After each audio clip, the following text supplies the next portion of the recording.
আমরা বিকাল থেকে সবাই মিলে ঘুরতে চলে এসেছিলাম শঙ্করপুর আর মোহনায়। ফার্স্টে চলে এসেছি শঙ্করপুরে, আর গাড়ি থেকে নেমে দেখছি খুব সুন্দর ওয়েদার। একটু বৃষ্টি বৃষ্টির ওয়েদার ছিল, কিন্তু বৃষ্টি হয়নি। যাক ভালো, একদিকে বৃষ্টিটা হয়নি, কিন্তু প্রচণ্ড হাওয়া দিচ্ছিল। আসলে সমুদ্রের ধারে, তার জন্যেই এত হাওয়া দিচ্ছিল।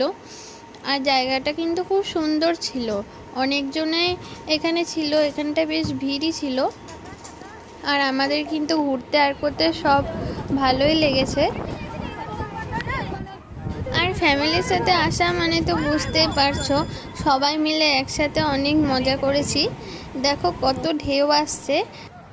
আমি এদিকে একটু ভিডিও করে নিচ্ছিলাম, কারণ জায়গাটা এত সুন্দর, আবার কবে আসবো তার জন্যেই ভিডিওগুলো ছবিগুলোই তো থাকবে।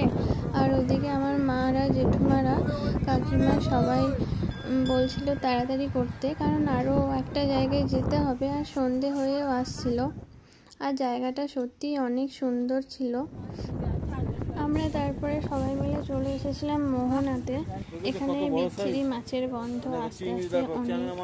আর দেখো কত বড় বড় ইলিশ মাছ, চিংড়ি মাছ, আরও অনেক ধরনের মাছ ছিল। কিন্তু ইলিশগুলো দেখে সত্যি খুব ভালো লেগেছে, কারণ এত বড় ইলিশ আমাদের ওদিকে অতটা ওঠে না, গ্রাম সাইডে। আর কাঁকড়াগুলো দেখছো কত বড় বড়। আর এটা হয়তো পমফ্রেট, যাই হোক কত নাম জানি না। আর ছিল অক্টোপাস, আর এগুলো চিংড়ি, কি চিংড়ি ঠিক বলতে পারছি না, কিন্তু অনেক বড় ছিল।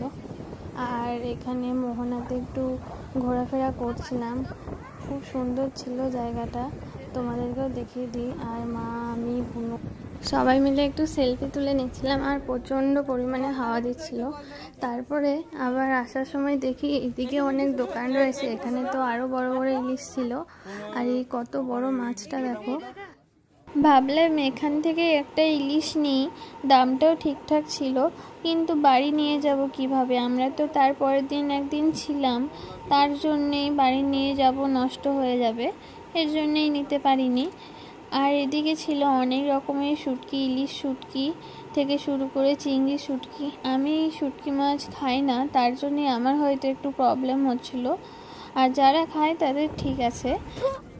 আর মোহনায় কিন্তু হাওয়াটা অনেকটা বেশি ছিল, এমনির তুলনায় হাওয়া অনেক দিচ্ছিল।